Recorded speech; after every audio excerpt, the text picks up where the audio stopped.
اعوذ باللہ من الشیطان الرجیم۔ پناہ مانگتا ہوں میں اللہ کی شیطان مردود سے۔ بسم اللہ الرحمن الرحیم۔ شروع اللہ کے نام سے جو بڑا مہربان نہایت رحم والا ہے۔ دا باٹم لائن کے ناظرین اکرام، السلام علیکم۔ محترم ناظرین اکرام، ہم اپنی آج کی ویڈیو میں حضرت خواجہ معصوم ولی رحمۃ اللہ علیہ کون ہیں اور ان کی شان و کرامات آپ کے سامنے پیش کریں گے، جو یقیناً آپ کے لیے دلچسپی کا باعث ہوگی۔ ناظرین اکرام، حضرت مجدد الافسانی امام ربانی قطب سبحانی کے گھر بچے کی ولادت متوقع تھی کہ ایک روز آپ کو عالم خواب میں رسالت مآب صلی اللہ علیہ وآلہ وسلم کی زیارت نصیب ہوئی۔ رسالت مآب صلی اللہ علیہ وآلہ وسلم نے فرمایا، شیخ احمد، عنقریب تیرے گھر میں ایک فرزند ارجمند پیدا ہوگا، اس کا نام معصوم رکھنا، کیونکہ وہ عمر بھر معصوم رہے گا۔ یہ خواب شیخ احمد کی ان پریشانیوں کا مداوع ثابت ہوا جن کے متعلق مجدد الافسانی اکثر پریشان رہا کرتے تھے۔ آپ کا خیال تھا کہ عمر طبعی کا کوئی پتہ نہیں کب دم واپسی ہو جائے، اور وہ مشن جس کے ذریعے اکبر بادشاہ کی لادینی حکومت کا خاتمہ کیا تھا اور جہانگیر بادشاہ کی حکومت کو اصلاح اور احیاء نصیب ہوئی تھی، وہ کہیں ادھوری نہ رہ جائے۔ اس رویا طیبہ نے آپ کو تشفی و تسلی سے ہمکنار کیا۔ آپ وفور شوق کے ساتھ اپنی اہلیہ کے پاس آئے اور ان کو رسالت مآب صلی اللہ علیہ وآلہ وسلم وہ خوشخبری دینا چاہی، مگر اہلیہ محترمہ پہلے ہی ان کو کچھ بتلانے کے لیے بے چین تھی۔ حضرت مجدد رحمۃ اللہ علیہ نے بیوی کے بے قراری کو بھانپ لیا اور ان سے وجہ اضطراب پوچھی۔ بیوی نے وہی خواب منو ان پیش کر دیا جیسا کہ ملت کے متعلق جو افکار پریشان مجدد الافسانی کو لاحق تھے وہ ہمیشہ کے لیے ان کے دل و دماغ سے معدوم ہو گئے تھے۔ سن 1007 ہجری شوال کے مہینے کی 11 تاریخ تھی کہ حضرت محمد صلی اللہ علیہ وآلہ وسلم کی وہ بشارت جو حضرت مجدد اور ان کی زوجہ محترمہ کو دی گئی تھی عملی شکل میں واضح ہو گئی۔ قیوم ثانی نے کائنات میں قدم رکھا۔ حکم رسول کے مطابق محمد معصوم اس کا نام رکھا گیا۔ بچہ آغاز سے غیر معمولی خوبیوں کا مالک تھا۔ برہنگی سے اس کو قطعی نفرت تھی اور حجاب کا اس کو اتنا خیال رہتا کہ ذرا سی غفلت سے اگر کپڑا جسم سے سرک جاتا تو بچہ اس قدر سکڑ جاتا اور اتنی دیر سکڑا رہتا جب تک اس پر ستر پوشی نہ کر دی جاتی۔ غذا کے معاملے میں اس کو قطعاً بے چینی نہ ہوتی تھی۔ ابر آلود ایام میں جب رمضان شریف کا مہینہ آیا تو چاند کے نظر آنے کے متعلق شک و شبہ تھا۔ لوگوں نے حضرت مجدد الافسانی کے سامنے اس مشکل کا ذکر کیا۔ آپ نے برجستہ فرمایا کہ لوگوں، تم کل کا روزہ رکھ لو، اگر میرے معصوم بیٹے نے کل دن کے وقت دودھ پی لیا تو روزہ نہ ہوگا، اور اگر نہ پیا تو روزہ ہوگا۔ لوگ تعمیل بجا لائے اور دوسرے روز روزہ رکھ لیا گیا، اور اس سرمدی معصوم نے یہ ثابت کر دیا کہ واقعی روزہ اس دن تھا۔ اس نے افطار سے پہلے دودھ بالکل نہ مانگا نہ پیا، اور یوں اس معصوم ازلی نے لوگوں کو روزے کے ضیاء سے بچا لیا۔ فرزند مجدد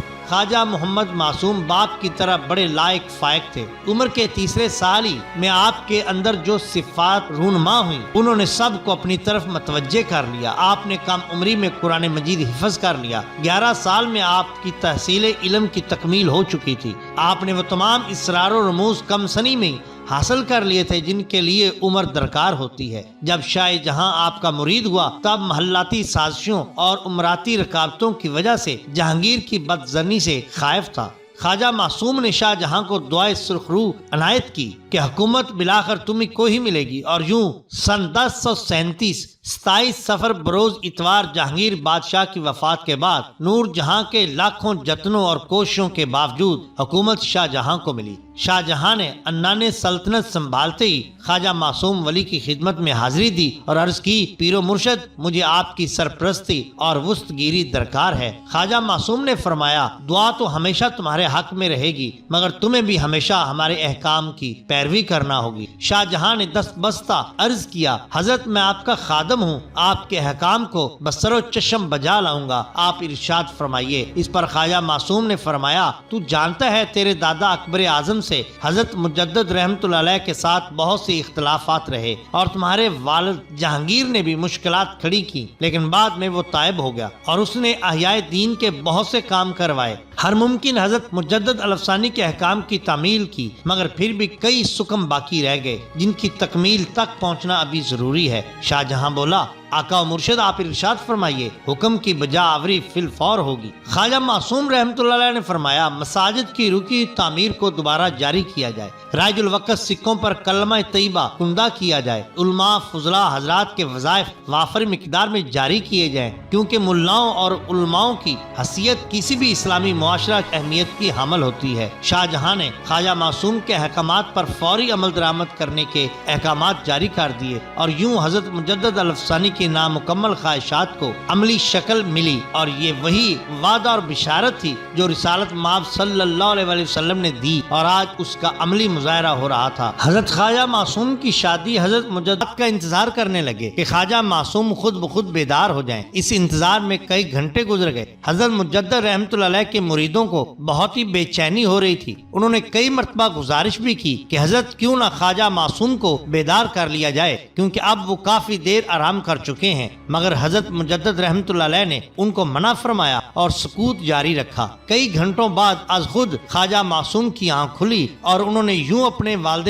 گرامی کو آپ کی بیداری کا منتظر پایا تو بہت ملول ہوئے اور عرض کی، محترم پدرگاہی، آپ نے مجھ کو بیدار کر دیا ہوتا۔ اس پر حضرت مجدد رحمۃ اللہ علیہ نے فرمایا، تو خدا کا دوست ہے اور میں خدا کے دوست کو تکلیف نہیں پہنچانا چاہتا، اس طرح کر کے میں خدا کو ناراض نہیں کر سکتا۔ سن 1034 ہجری میں حضرت مجدد الافسانی کا وصال ہوا اور یکم ربیع الاول سن 1034 ہجری کو خواجہ معصوم نے مسند قیومت سنبھالی اور 50,000 افراد نے خواجہ معصوم کی بیعت کی، جن میں حضرت مجدد الافسانی رحمۃ اللہ علیہ کے خلفاء اور بزرگ بھی 2,000 کی تعداد میں تھے۔ حضرت خواجہ معصوم اپنے والد گرامی کے نقش قدم پر ہو بہو چل رہے تھے اور تلقین و تبلیغ کے سلسلہ کو جاری و ساری رکھا ہوا تھا۔ حضرت خواجہ معصوم نے ایک ہندو جوگی کے بارے میں سنا کہ وہ آگ کو غیر مضر کر دیتا ہے اور لوگ آگ میں گھس بھی جائیں ان کو ضرر نہیں پہنچتا۔ اس شعبدہ سے بہت سے لوگ جوگی کے معتقد ہو چکے تھے۔ آپ اپنے جملہ مریدوں کو ساتھ لے کر اس جوگی کے پاس پہنچے اور اس کو کہا کہ وہ لوگوں کو گمراہ کرنے سے باز آ جائے۔ جوگی نے جواب دیا کہ اگر میں گمراہ کر رہا ہوں تو آپ یا آپ کے مریدوں میں کوئی ایسا شخص ہے جو آپ کے ضرر رساں اثرات کو زائل کر کے دکھا دے۔ آپ نے فرمایا کہ آگ کی شدت کو زائل کرنے کا کیا فائدہ، ویسے یہ تو چٹکی بجانے کا کھیل ہے۔ جوگی نے کہا، اگر آپ کو اتنا ہی اپنے آپ پر مان ہے تو میرا مطالبہ پورا کریں۔ خواجہ معصوم نے ایک الاؤ روشن کرنے کا حکم دیا۔ جب الاؤ روشن کر دیا گیا، آپ نے اپنے مریدوں کو کہا کہ تم قرآن پاک کو ہاتھ میں پکڑ کر اس آسمان سے باتیں کرتے ہوئے آگ کے الاؤ میں داخل ہو جاؤ، اور جب تک میں تمہیں حکم نہ دوں اس آگ کے الاؤ میں بیٹھ کر تلاوت کرتے رہو۔ جوگی کے پرستار اور خواجہ معصوم کے مریدوں کے ٹھٹھا بندھے ہوئے تھے۔ آپ نے اپنے مرید پر آیت کریمہ کا دم کر دیا۔ وہ حسب حکم قرآن مجید لے کر آگ میں داخل ہو گیا اور وہاں بیٹھ کر تلاوت کرنا شروع کر دی۔ دیکھنے والوں کی سانسیں رک گئیں، لوگوں کے دل کی دھڑکنیں تیز ہو گئیں۔ مرید نے کتنی ہی دیر آگ میں دو زانو بیٹھ کر تلاوت کی، مگر آگ نے ان پر کوئی اثر نہ دکھایا۔ جوگی کے اوسان خطا ہو گئے۔ دوڑتا ہوا خواجہ صاحب کی خدمت میں حاضر ہوا، عرض کیا کہ آپ واقعی بہت بلند پایا بزرگ ہیں، آپ نے آگ پر قابو پا لیا۔ خواجہ معصوم نے جواب دیا، آگ پر نہ میں نے قابو پایا ہے نہ میں نے آگ کو بے بس کیا، یہ تو خدا کے کلام کا اثر ہے جس نے یہ معجزہ رونما کیا اور تمہارے دعوے کو ناکام بنا دیا۔ جوگی اتنا متاثر ہوا کہ اسی وقت مسلمان ہو گیا۔ ایک بار آپ بیمار ہو گئے، اعلیٰ طبیبوں سے علاج کروایا مگر بے سود۔ آپ فرماتے تھے کہ علاج کروانا تو سنت نبوی صلی اللہ علیہ وسلم ہے جس کی میں پیروی کر رہا ہوں، ویسے اس کی ضرورت نہیں۔ 9 ربیع الاول سن 1079 ہجری کو آپ سورہ یاسین کی تلاوت فرما رہے تھے کہ ایک دم آپ نے کہا، یا نبی السلام علیکہ، اور آپ کی روح پرواز کر گئی۔ جب آپ کا جنازہ اٹھایا جا رہا تھا ابر بہار ہلکی ہلکی فہار کی صورت میں برس رہا تھا۔ آپ کا جنازہ آپ کے فرزند شیخ نے پڑھایا اور عالی شان مقبرہ اورنگزیب کی بہن روشن آرا نے تعمیر کروایا، جو آج بھی مرجع خاص و عام ہے۔ محترم ناظرین، اگر آپ کو ہماری یہ ویڈیو پسند آئی ہو تو لائک کیجئے، سبسکرائب کیجئے ہمارے چینل دا باٹم لائن کو، تاکہ ہم آپ کے لیے اور بھی بہترین ویڈیوز لا سکیں۔ اپنے دوستوں کا، گرد و نواح کے لوگوں کا بہت خیال رکھیے۔ اللہ اور اللہ کے رسول صلی اللہ علیہ وسلم سے بہت محبت کیجئے۔ آپ کا بے حد شکریہ۔ اللہ حافظ۔